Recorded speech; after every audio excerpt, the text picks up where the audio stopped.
जहागिरी वादावरून शिवसेना भाजप आमने सामने, राजकीय आरोप प्रत्यारोपांना उधाण। नमस्कार। तळोदा शहरातील सुमारे 1600 मालमत्ता धारकांच्या पत्रकावर बारगड जहागीरदार असा उल्लेख असल्यामुळे त्यांना प्रधानमंत्री आवास, रमाई आवास, घरकुल अशा शासकीय योजनांचा लाभ मिळत नाही। ही दीर्घकालीन समस्या सोडवण्यासाठी शिवसेना शिंदे गट तर्फे 13 जून रोजी माडी समाज मंगल कार्यालयात बैठक घेण्यात आली। आमदार आमशा पाडवी यांच्या अध्यक्षतेखाली शेकडो नागरिकांनी आपली व्यथा मांडली। शिवसेनेचे नेते आमदार चंद्रकांत रघुवंशी यांनी यावेळी नागरिकांना न्याय मिळवून देण्यासाठी न्यायालयात जनहित याचिका दाखल करणार असल्याचे आश्वासन दिले। मात्र या बैठकीनंतर 2 दिवसांनी 15 जून रोजी भारतीय जनता पक्षाचे आमदार राजेश पाडवी यांनी शिवसेनेवर टीका करत हा हालचालींना निवडणुकापूर्वीचा राजकीय स्टंट असल्याचे म्हटले आहे। निवडणुका जवळ आल्या की काहींना जनतेची आठवण होते, मीच या योजना मंजूर करून दाखवेन असा दावा त्यांनी दत्त मंदिर परिसरातील कार्यक्रमात बोलताना व्यक्त केला। त्यांनी शिवसेनेच्या माजी नगरसेवकांना लक्ष्य करत 3 टर्म निवडून आलेले नगरसेवकांना त्यावेळी या समस्या दिसल्या नाही का? तेव्हाही समस्या होती पण त्यांना ती दिसली नाही असा प्रश्न उपस्थित केला। या राजकीय आरोप प्रत्यारोपांमुळे तळोदा शहरात बारगड जहागीरदार हा विषय चांगलाच पेटला असून हा मुद्दा आगामी निवडणुकीत केंद्रस्थानी राहणार हे निश्चित आहे। नागरिक मात्र न्यायाच्या प्रतीक्षेत असून दोन्ही पक्षांच्या भूमिकेकडे लक्ष लागले आहे।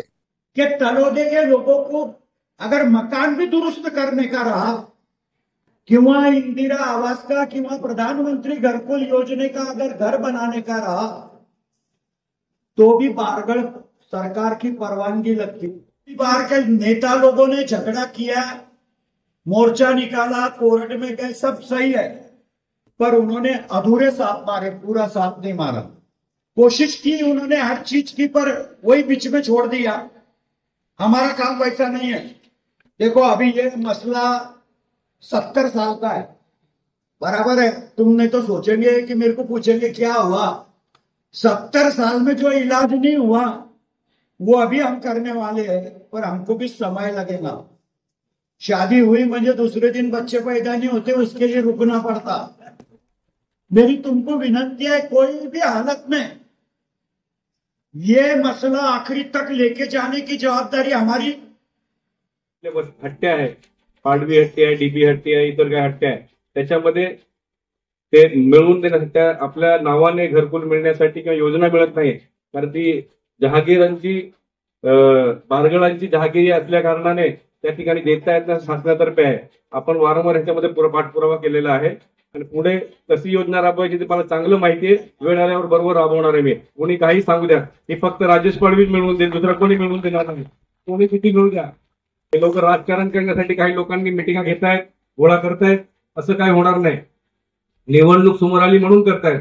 अगोदर एवढे दिवस कुठे गेले होते? त्यातले काही लोक 3-3 टर्म नगरसेवक आहेत, ह्याच भागात काम करत, तेव्हा दिसली नाही योजना त्यांना, तेव्हा दिसली नाही त्यांना गोरगरिबांना घर नाही, त्यांना योजना मिळत नाही, त्यांना घरकुलं मिळत नाही, त्यांना अजून 8 नंबर मिळत नाही का? तेव्हा बघितलं नाही, आता दिसायला लागलं त्यांना।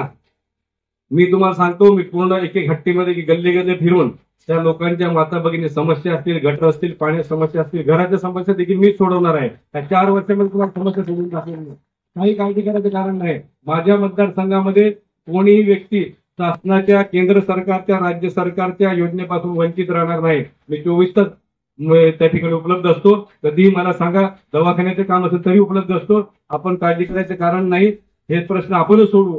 100% भारतीय जनता पक्षाने सोडू शकतात।